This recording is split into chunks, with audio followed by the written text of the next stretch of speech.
Capítulo 23, en donde se desarrollan sucesos tan maravillosos como el de la torre inclinada de Pisa. Sin embargo, el Papa no dudó más que unas horas. Aquella misma noche, al filo de las 12, cuando el Vaticano dormía su sueño de mármol, se oyó un grito agudo e inexplicable en la cámara pontificia. Los dos suizos que montaban la guardia en la puerta privada se miraron escamadísimos. «Per la Madonna», dijo uno. «Coglioni», exclamó el otro usando de la interjección preferida por Bonaparte. Después pegaron el oído a la puerta. Percibieron distintamente la voz del Papa, que decía lo que 1000 y pico de años antes habíale dicho San Pedro a Jesús en la Vía Apia. «Quo vadis, Domine?» A continuación distinguieron unos rumores extraños, cuya naturaleza no acertaron a precisar. Después oyeron gemir dulcemente al pontífice y luego nada. Los suizos volvieron a mirarse. Uno de ellos se llevó el dedo índice a la sien derecha y lo movió en forma de barrena, y el otro repitió la palabra tan usada por aquellos días en Italia: «Poverello». Pero no bien amaneció, la noticia estupenda se extendió por todo el Vaticano, desde la Basílica al Museo y desde la Capilla Sixtina a las logias de Rafael. Dios había vuelto a aparecérsele al pontífice, a medianoche y en su propia cámara, emergiendo de 2 llamaradas que, por cierto, habían chamuscado un tapiz. Esta vez Dios tenía un aire triste.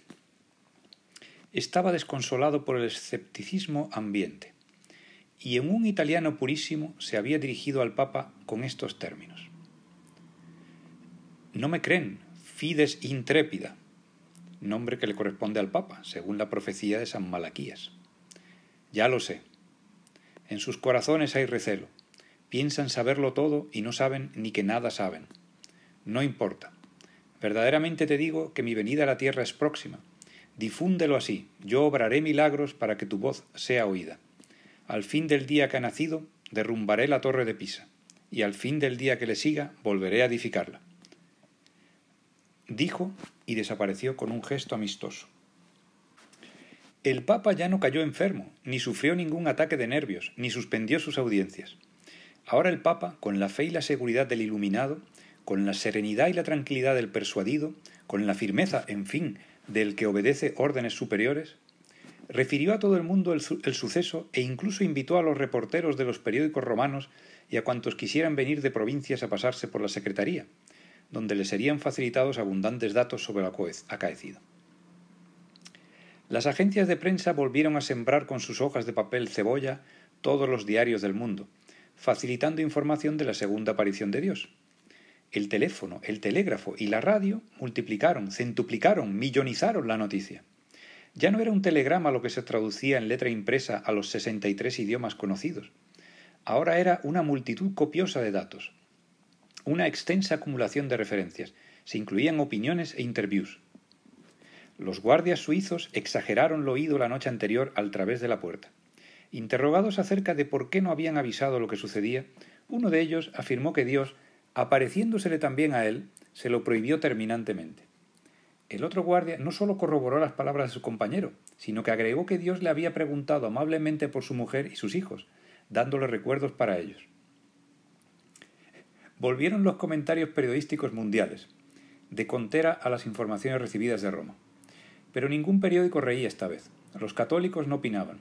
Los conservadores se lanzaban a preguntar si dichas apariciones de Dios al Papa no perjudicarían al propio papado. Y los diarios de izquierdas atacaban ya resueltamente al pontífice, acusándole unos de ignorancia supersticiosa, otros de palabrería impropia de su vicariato y otros de venalidad política recusable. Se establecían paralelos molestos entre él y Alejandro IV. Hubo quien citó a los Borgias, pero los Borgias no acudieron a la cita, lo que podía considerarse como una grosería del Renacimiento. En Madrid, la opinión de la prensa seguía siendo sonriente. No obstante, varios periódicos no comentaron el asunto, y La Razón publicó un artículo de su director titulado «Esperemos a ver qué pasa con la torre», que fue celebradísimo. Realmente, lo que sucediera con la torre de Pisa podía aclarar mucho la cuestión. Las palabras que el pontífice decía haberle oído a Dios eran terminantes, y se hallaban impresas en la memoria de la humanidad entera. «Yo obraré milagros para que tu voz sea oída. al fin del día que ha nacido, derrumbaré la torre de Pisa, y al fin del día que le siga, volveré a edificarla. Lo único que no se veía demasiado claro era aquello de el día que ha nacido. Dios se le aparecía al Papa a las 12 menos cuarto del 21 de marzo, o sea, cuando estaba concluyendo dicho día. Luego, solo al día siguiente podía referirse. Pero ¿y entonces cómo a las 12 menos cuarto de la noche daba por nacido el día siguiente? ¿Es que Dios no estaba seguro de la hora que nace el día en la Tierra? Tan confuso como siempre, escribían irreverentes los periódicos de la izquierda avanzada. El Papa dio al mundo la solución del problema. Había reflexionado durante toda la noche sobre las palabras divinas y las encontraba clarísimas. Era evidente y natural que Dios se guiaba por el calendario hebreo. En el calendario hebreo, como en el musulmán, el día empieza a contarse a partir de la puesta del sol. Por lo cual, para él, a las 12 menos cuarto del día 21, hacía 6 horas largas que ya había nacido el día 22. En consecuencia, la torre de Pisa debía derrumbarse al concluir el día 22. Esto es, momentos antes de ponerse el sol, es decir, a las 5:37 de la tarde. La aclaración solo sirvió para provocar algunas bromas aisladas, pero estas bromas ya no tenían ambiente. Un interés folletinesco había acogotado al mundo. La pregunta universal era: ¿se derrumbará la torre de Pisa? Y había respuestas para todos los gustos. El planeta en masa volvía los ojos hacia la encantadora ciudad del Arno y a su famosa torre inclinada. Las horas que siguieron lo fueron de máxima expectación. Italia entera, anhelante, parecía contener la respiración y desde la Lombardía hasta Sicilia, desde el Adriático al Tirreno, todas las ciudades italianas puestas de puntillas contemplaban a Pisa. En Pisa, la emoción había llegado a hacerse tan angustiosa como un chaleco demasiado estrecho. ¿Se derrumbaría la torre? ¿No se derrumbaría? Los cafés aparecían abarrotados por un público febril, impaciente y turulato. Las gentes se abordaban en las calles, sin conocerse, para cambiar impresiones y hacer vaticinios. Algunos creían en el milagro, muchos no, y otros esperaban ver para creer. Había una efervescencia que sólo podía encontrarse en la magnesia. En las primeras horas de la tarde la ciudad era un hervidero. Se suspendieron las oficinas y las clases. Se hizo huelga en todos los oficios y el comercio entero cerró a mediodía. No hubo nadie que no almorzase precipitadamente con la idea de coger sitio. Los puestos en los balcones de la plaza de la catedral se habían pagado a 10 liras. A las 4 de la tarde ya se cotizaban a 40, y a las 5 era imposible encontrar uno por menos de 250 liras y un arpa. Todo Pisa estaba en las calles. Qué absurdos resultaban ahora los versos con que Dante la había descrito. Città morta e caduta. La orilla izquierda del Arno se había volcado en la orilla derecha, y por el barrio de San Esteban era ya un ensueño pretender andar. Compactas masas humanas intentaban llegar a la plaza de la catedral. Inútil. La inmensa plaza estaba acordonada por agentes del municipio. Había que prever el posible derrumbamiento de la torre y las desgracias que ello podía causar.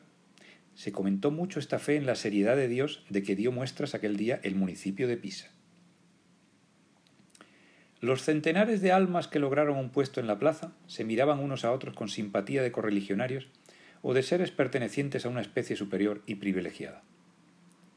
Aquel público, con su fragor de conversaciones nerviosas, se replegaba empujado por los guardias contra las fachadas y el nacimiento de las bocacalles. La catedral estaba atestada. En sus gradas de mármol se apiñaban 100 personas más de las que el mayor optimista hubiera calculado que cupiesen. Al pie del graderío un cordón de agentes servía de dique a la avalancha. El batisterio era otro racimo de seres humanos, y la muralla se hallaba también erizada de espectadores. Y no quedó un tejado ni una azotea en todo Pisa en donde no se viera un grupo de ciudadanos perforando la atmósfera con prismáticos y catalejos y comiendo a 2 carrillos mortadela. La plaza, la extensa pradera de musgo de la plaza, aparecía, en rudo contraste, limpia y desierta, y en ella, inclinado hacia poniente con una audaz inclinación inverosímil, se alzaba el monumento donde convergían en aquel instante todas las miradas del universo, la famosísima torre, el tubo de mármol que 8 siglos antes construyera Bonanus, el campanile pendente, con sus 7 pisos de esbeltas columnas, su diadema maciza y sus 5 campanas.